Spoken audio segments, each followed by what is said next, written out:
Hello दोस्तों, नमस्कार। आप सभी का स्वागत है आपके अपने YouTube channel current affairs magic में। और आज हम बात करने वाले हैं 31 अगस्त के करंट अफेयर्स की। वीडियो को अंत तक ज़रूर देखिएगा और ये महीने का लास्ट वीडियो है।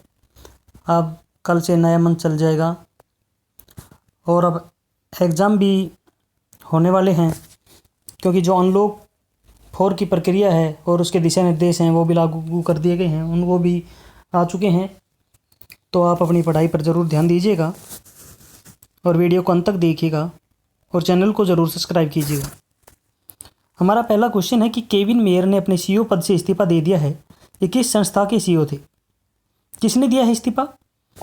केविन मेयर ने। केविन मेयर ये सीईओ थे टिकटॉक के, और जो टिकटॉक के सीईओ थे केविन मेयर, इन्होंने चीनी मालिक पर लोकप्रिय वीडियो ऐप को बेचने के लिए अमेरिका के द्वारा बनाया जा रहा है दबाव, उसके बाद में इसने अपने पद से इस्तीफा दे दिया है।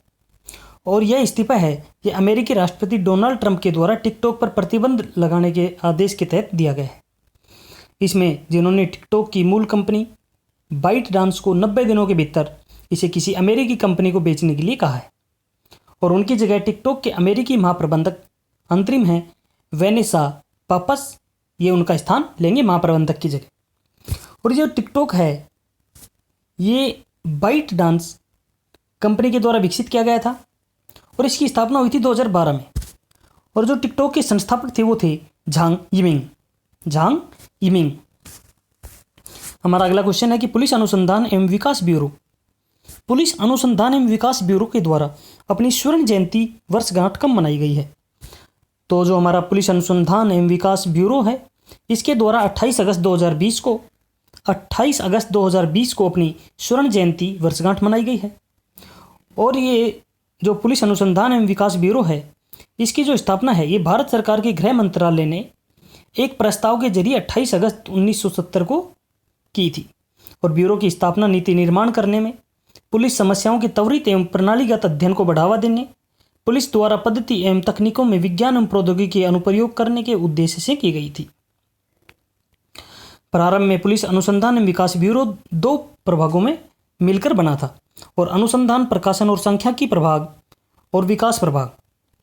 अन्य 2 डिवीजन यानी कि प्रशिक्षण प्रभाग और सुधारक प्रभाग को 1973 और 1995 में जोड़ा गया था, और साल 2008 में राष्ट्रीय पुलिस मिशन जोड़ा गया तथा विकास प्रभाग का पुनर्गठन आधुनिकीकरण प्रभाग के रूप में किया गया। जो पुलिस अनुसंधान एवं विकास ब्यूरो है, इसके महानिदेशक हैं VSK कौमुदी। हमारा अगला क्वेश्चन है कि स्वस्थ शरीर स्वस्थ दिमाग अभियान का शुभारंभ किस राज्य सरकार ने किया है? यानी कि हेल्थी बॉडी और हेल्थी माइंड, यह फिटनेस अभियान शुरू किया है दिल्ली सरकार ने। और दिल्ली सरकार ने कोविड-19 महामारी के कारण स्कूल और कॉलेजों पर जो लगाए गए ताले हैं, उनकी वजह से घरों में सीमित रहने वाले छात्रों के लिए यह शुरू किया गया है। अगर इसके बारे में बात करें तो स्वच्छ शरीर स्वच्छ दिमाग अभियान के तहत एक यूट्यूब चैनल शुरू किया गया है, जहां प्रत्येक बुधवार को एक वीडियो अपलोड किया जाएगा, जिसके जरिए जो छात्र हैं सर्वव्यापी महामारी से बचने के लिए एक फिटनेस बनाए रखने और शारीरिक गतिविधियों के लिए 1 सप्ताह तक अभ्यास कर सकते हैं। और दिल्ली सरकार ने छात्रों के बीच उद्यमिताशीलता और क्षमताओं को विकास करने के लिए एक ऑनलाइन उद्यमशील मानसिकता बूट कैंप का भी आयोजन किया है। जो बूट कैंप है ये 10 जून 2020 को 8 साझेदार संगठनों की हिस्सेदारी के साथ शुरू हुआ था, और 26 अगस्त 2020 को 14 बैचों के साथ ये समाप्त हुआ, जिसमें प्रत्येक में 25 से 32 छात्र शामिल थे। और 25 मार्च 2020 से देश में लगे लॉकडाउन के कारण स्कूल और कॉलेज में ऑनलाइन कक्षाओं और डिजिटल लर्निंग का यहाँ पर विकल्प चुना है। दिल्ली के जो मुख्यमंत्री हैं अरविंद केजरीवाल और यहाँ के राज्यपाल हैं अनिल बैजल। हमारा अगला क्वेश्चन है कि 14वीं भारत सिंगापुर रक्षा नीति वार्ता की अध्यक्षता किसने की? तो जो वीडियो कॉन्फ्रेंसिंग के जरिए ये आयोजित हुई है भारत और सिंगापुर की रक्षा नीति वार्ता 14वें नंबर की, तो इसकी जो अध्यक्षता है वो संयुक्त रूप से की गई है हमारे भारत के जो रक्षा सचिव हैं डॉक्टर अजय कुमार, और जो सिंगापुर के स्थायी सचिव यानी रक्षा सचिव हैं श्री चेन हेंग की और डॉक्टर अजय कुमार, इन दोनों के द्वारा यहाँ पर संयुक्त रूप से अध्यक्षता की गई है। रक्षा वार्ता के दौरान दोनों पक्षों में भारत और सिंगापुर के बीच में द्विपक्षीय रक्षा संबंधों के मुद्दों पर विचार विमर्श किया गया। वे दोनों देशों के बीच सुरक्षा गठजोड़ और बेहतर बनाने पर भी सहमत हुए, भारत और सिंगापुर के बीच में मानवीय सहायता और आपदा राहत पर कार्यान्वयन व्यवस्था पर भी हस्ताक्षर यहाँ पर किए गए। जो सिंगापुर के प्रधानमंत्री हैं वो हैं ली सियन लूंग। ली सियन लूंग। हमारा अगला क्वेश्चन है कि चुनौती एक अगली पीढ़ी की स्टार्टअप चैलेंज प्रतियोगिता किसके द्वारा शुरू की गई है? यह की गई है श्री रविशंकर प्रसाद। और जो रविशंकर प्रसाद है ये हमारे केंद्रीय इलेक्ट्रॉनिक्स और सूचना प्रौद्योगिकी मंत्री हैं और इनके द्वारा चुनौती एक अगली पीढ़ी की स्टार्टअप चैलेंज प्रतियोगिता शुरू की गई है। और यह जो प्रतियोगिता है इसका लक्ष्य है भारत के टियर 2 शहरों में विशेष ध्यान देना और उसके साथ स्टार्टअप और सॉफ्टवेयर उत्पादों को यहाँ पर बढ़ावा देना। चुनौती प्रतियोगिता में पहचाने गए क्षेत्रों में लगभग 300 स्टार्टअप की पहचान की जाएगी और उन्हें यह सुविधा के लिए 25 लाख रुपए का फंड भी उपलब्ध कराया जाएगा। और इस कार्यक्रम के लिए 95.03 करोड़ रुपए का बजट सरकार के द्वारा निकाला गया है जो 3 वर्षों की अवधि के लिए होगा। और यह जो कार्यक्रम चलाया गया है इसके तहत इलेक्ट्रॉनिक्स और IT मंत्रालय कार्य के और भी स्टार्टअप्स को यहाँ पर आमंत्रित करेंगे, जैसे एड2टेक, एग्रीटेक और फिनटेक सॉल्यूशन आम जनता के लिए होंगे। आपूर्ति श्रृंखला यानी कि सप्लाई चेन, रसद, लॉजिस्टिक्स और परिवहन प्रबंधन,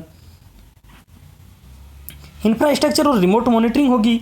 medical health care, diagnostic, preventing and psychological care, नौकरियां और कौशल, भाषाई उपकरण और प्रौद्योगिकियां, इन सभी पर यहाँ पर ध्यान दिया जाएगा। हमारा अगला क्वेश्चन है कि राष्ट्रीय खेल दिवस कब मनाया जाता है? तो जो राष्ट्रीय खेल दिवस है ये हर साल 29 अगस्त को मनाया जाता है और यह भारत के हॉकी टीम के स्टार रहे मेजर ध्यानचंद की जयंती 29 अगस्त 2012 को इनका पहला राष्ट्रीय खेल दिवस मनाया गया था। और इसी दिन को एक महान खिलाड़ी, हॉकी खिलाड़ी के सम्मान में ये दिन मनाया जाता है।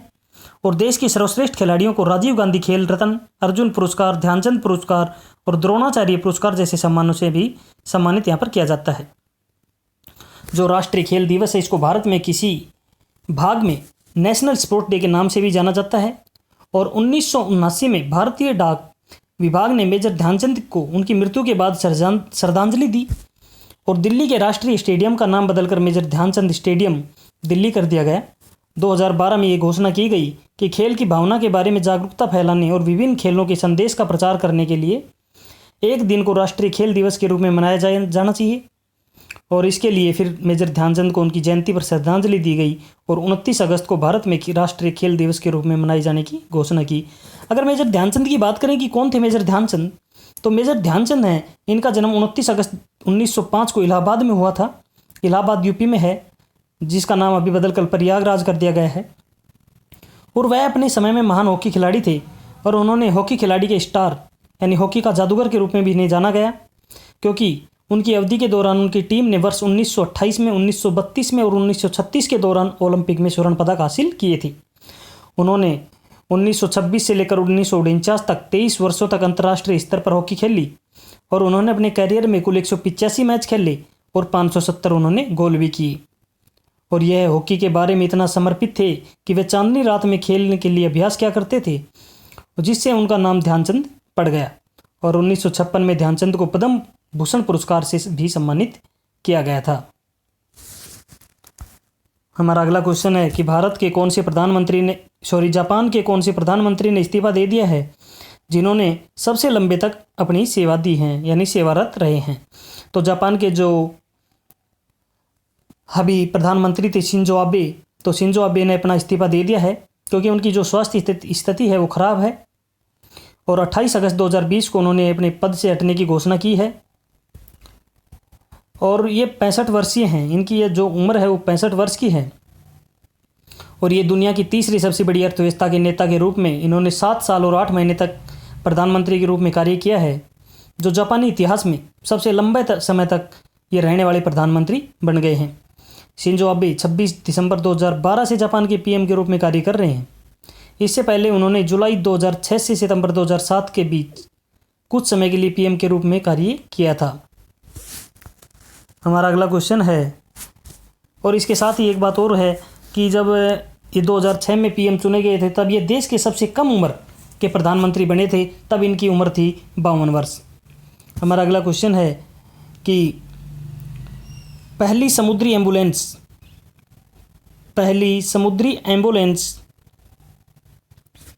प्रतीक्षा की शुरुआत किस राज्य में की गई है?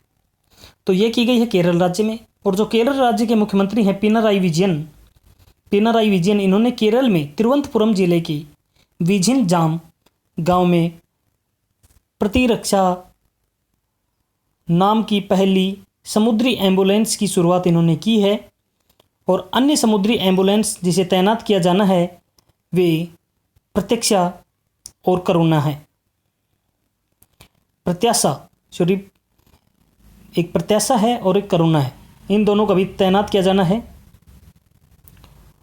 एर्नाकुलम में प्रत्याशा को तैनात किया जाएगा और कोझिकोड में करुणा को तैनात किया जाएगा। अब जो प्रतीक्षा है, अब ये ध्यान दीजिए कि ये प्रतीक्षा है वो प्रत्याशा है, ये प्रतीक्षा है वो प्रत्याशा है। और ये प्रतीक्षा ये तैनात कर दी गई है केरल सरकार के मत्स्य विभाग के लिए कोची शिपयार्ड लिमिटेड के द्वारा निर्मित 3 पूर्ण सुसज्जित समुद्री एम्बुलेंस नाव की श्रृंखला में पहली है। और उन्हें 6.08 करोड़ की लागत से बनाया गया है और समुद्र में दुर्घटनाओं के दौरान मछुआरों के जीवन को बचाने के लिए बनाया गया है। और नाव को भारतीय मत्स्य प्रौद्योगिकी संस्थान में शिपिंग के भारतीय रजिस्ट्री के विनिर्देशों के अनुसार इसे डिजाइन किया गया है। केरल की राजधानी तिरुवनंतपुरम है। यहाँ के मुख्यमंत्री हैं पिनाराई विजयन और यहाँ के राज्यपाल हैं आरिफ मोहम्मद खान। हमारा अगला क्वेश्चन है कि T20 क्रिकेट में 500 विकेट लेने वाले पहले गेंदबाज कौन बन गए हैं? तो ये बन गए हैं डेविन ब्रावो और ये वेस्ट इंडीज के ऑलराउंड खिलाड़ी हैं। और ये 500 विकेट लेने वाले T20 में क्रिकेट के पहले गेंदबाज बन गए हैं। और उन्होंने कैरिबियन प्रीमियर लीग यानी CPL 2020 के एक मैच में अपनी टीम ट्रिनबागो नाइट राइडर्स और सेंट लूसिया जोक्स के बीच हुए मुकाबले में यह उपलब्धि हासिल की है। और डेविन ब्रावो क्रिकेट के सबसे छोटे प्रारूप की 459वें मैच में उपलब्धि हासिल इन्होंने की है। श्रीलंका के जो लसित मलिंगा हैं वो T20 क्रिकेट में 349 मैचों में 389 विकेट लेने के साथ दूसरे नंबर पर हैं। इनके बाद सुनील नरेन हैं जो 383 उन्होंने विकेट लिए। फिर इमरान ताहिर हैं जो 374 विकेट हैं। और उसके बाद सोहेल तनवीर हैं जिनके 356 विकेट हैं। हमारा अगला क्वेश्चन कि भारत का 51वां अंतर्राष्ट्रीय फिल्म महोत्सव IFFI ये 20 से 28 नवंबर तक कहाँ पर आयोजित किया जा रहा है? तो जो भारत का 51वां अंतर्राष्ट्रीय फिल्म महोत्सव है ये 20 नवंबर से 28 नवंबर तक गोवा में आयोजित किया जाएगा, गोवा में। और यह फिल्म फेस्टिवल कोविड-19 के कारण एक हाइब्रिड फिल्म फेस्टिवल है जो आधिकारिक डिजिटल प्लेटफॉर्म पर फिल्मों के साथ साथ थिएटर स्क्रीन भी यहाँ पर प्रदर्शन करेगा। गोवा की राजधानी है पणजी। यहाँ के राज्यपाल हैं भगत सिंह कोश्यारी और यहाँ के मुख्यमंत्री हैं प्रमोद सावंत। हमारा अगला क्वेश्चन है कि सुप्रीम कोर्ट के पूर्व न्यायाधीश न्यायमूर्ति AR लक्ष्मणन का निधन हो गया है। इनका जन्म किस राज्य में हुआ था? तो ये जो सुप्रीम कोर्ट के पूर्व न्यायाधीश जस्टिस AR लक्ष्मण थे, इनका निधन हुआ और इनका जन्म 22 मार्च 1942 को हुआ था तमिलनाडु राज्य में। और तमिलनाडु राज्य के शिवगंगा जिले की देवकोट्टी गांव में हुआ था। और उन्होंने 20 दिसंबर 2002 को सर्वोच्च न्यायालय के न्यायाधीश के रूप में नियुक्त किया गया था। 22 मार्च 2007 को इनको सेवानिवृत्ति हो गई थी। और वर्तमान में वे न्यायमूर्ति SS आनंद की अध्यक्षता वाले मुलई पेरियार पैनल तमिलनाडु के प्रतिनिधि थे। इनके बारे में और बात करें तो लक्ष्मणन ने अपनी सेवानिवृत्ति के बाद 18वें विधि आयोग के अध्यक्ष के रूप में कार्य किया। 1997 में केरल उच्च न्यायालय के मुख्य न्यायाधीश के रूप में पदोन्नत किया गया था इन्हें। और उन्होंने 2000 में राजस्थान उच्च न्यायालय और 2001 में आंध्र प्रदेश उच्च न्यायालय के मुख्य न्यायाधीश के रूप में कार्य किया। और उन्होंने तमिल और अंग्रेजी में कई किताबें लिखी जिसमें नित्यान कारुल द वॉइस ऑफ जस्टिस और द जज स्पीक्स विभिन्न न्यायिक और सामाजिक मुद्दों पर व्याख्यान का संकलन भी इन्होंने किया था। हमारा अगला क्वेश्चन है कि भारत सरकार ने राष्ट्रीय खेल पुरस्कारों की पुरस्कार राशि बढ़ा दी है। ये अंतिम बार कब बढ़ाई गई थी? तो ये अंतिम बार बढ़ाई गई थी 2008 में। और जो हमारे केंद्रीय युवा मामलों और खेल मंत्री हैं किरेन रिजिजू, इन्होंने राष्ट्रीय खेल और साहित्य पुरस्कारों की 7 श्रेणियों में 4 में पुरस्कार राशि में वृद्धि की घोषणा की है। और उन्होंने राष्ट्रीय खेल दिवस 2020 के अवसर पर यह घोषणा की है। और अभी मैंने बताया कि यह अंतिम बार बढ़ाई गई थी 2008 में। तो इसमें राजीव गांधी जो खेल रत्न पुरस्कार है, इसकी राशि 7.5 लाख रुपए की जो थी उससे बढ़ाकर 25 लाख रुपए कर दी है। अर्जुन पुरस्कार को 5 लाख से बढ़ाकर 15 लाख रुपए कर दिया गया है। द्रोणाचार्य लाइफ टाइम पुरस्कार प्राप्त करने वाले जिन्होंने पहले 5 लाख रुपए दिए जाते थे, अब उनके नगद पुरस्कार के रूप में 15 लाख रुपए दिए जाएंगे, जबकि द्रोणाचार्य रेगुलर को प्रति पुरस्कार 5 लाख रुपए के बजाय 10 लाख रुपए यहाँ पर दिए जाएंगे। ध्यानचंद पुरस्कार विजेताओं को 5 लाख रुपए के बजाय यहाँ पर 10 लाख रुपए दिए जाएंगे। और हमारा अगला क्वेश्चन है कि black panther star Chadwick Boseman का निधन हो गया है, किस देश से थे? तो ये थे दक्षिण कैरोलिना। और 4 साल से जो कोलोन कैंसर ये हैं कोलोन ये कैंसर से जूझ रहे थे। ब्लैक पैंथर अभिनेता चैडविक बोसमैन का निधन जिनका हुआ है, और इनका जन्म और इनकी जो परवरिश है वो दक्षिण कैरोलिना के एंडरसन में हुआ था। और उन्होंने 2003 में TV series all my children में अभिनय किया, वहीं से इनकी शुरुआत हुई। और उन्होंने 2008 में biopic the express the Ernie Davis story से बड़े पर्दे पर अपनी शुरुआत की, जहां उन्होंने फ्लाइट लिटिल की भूमिका निभाई थी। और उन्होंने मार्वल क्लाइमेट यूनिवर्स से प्रसिद्ध ब्लैक पैंथर की भूमिका निभाई। अभिनेता ने कई अन्य हाई प्रोफाइल जीवन भूमिकाएं भी निभाई, जैसे कि ड्रामा 42 में बेसबॉल के जैकी रोबिन्स थे, मार्शल में सुप्रीम कोर्ट के जस्टिस थर्डुंग मार्शल, और गेट ऑन अप में सॉल आइकॉन जेम्स ब्राउन की इन्होंने भूमिका निभाई थी। हमारा अगला क्वेश्चन है कि अर्नोल्ड स्लीपर का निधन हो गया है, ये किस क्षेत्र से संबंधित थे? तो अर्नोल्ड स्लीपर ये एक इंजीनियर थे और एक प्रख्यात कंप्यूटर डिजाइनर और इनोवेटिव इंजीनियर थे। और इनका जो निधन हुआ है 103 वर्ष की आयु में हुआ है। और स्लीपबर्ग और चार्ल्स प्रोपस्टर ने 1950 के दशक के अंत में जनरल इलेक्ट्रिक के लिए काम करते हुए GE 225 मेन फ्रेम कंप्यूटर इन्होंने डिजाइन किया था। और मशीन ने डार्टमाउथ कॉलेज की कंप्यूटर वैज्ञानिकों को प्रोग्रामिंग लैंग्वेज बेसिक विकसित करने की अनुमति दी, जो 1970 और 80 के दशक में पर्सनल कंप्यूटरों के उदय के लिए आवश्यक थी।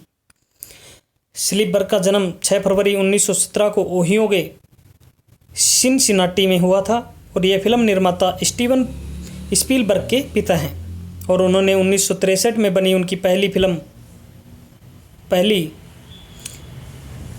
फायरलाइट को बनाने में उनकी मदद की थी। और जिनकी उपलब्धियां हैं अर्नोल्ड स्लीपबर्ग की, तो उन्होंने पहले पॉइंट ऑफ सेल कंप्यूटरीकृत कैश रजिस्टर विकसित करने की मदद की उन्होंने, जिसे उनका सबसे बड़ा योगदान माना जाता है। उन्होंने पहले इलेक्ट्रॉनिक लाइब्रेरी सिस्टम को डिजाइन और पेटेंट किया, जिसे मैग्नेटिक टेप की एक अरे पर संग्रहित डेटा के लिए एक पूछताछ प्रणाली के रूप में लागू किया गया था। तो धन्यवाद दोस्तों, आज के लिए इतना ही। मिलते हैं नए वीडियो में नई अपडेट के साथ, नए मंथ के साथ। तब तक पढ़ते रहिए, बढ़ते रहिए और आपके अपने YouTube channel current affairs magic को सब्सक्राइब करना ना भूलें। धन्यवाद।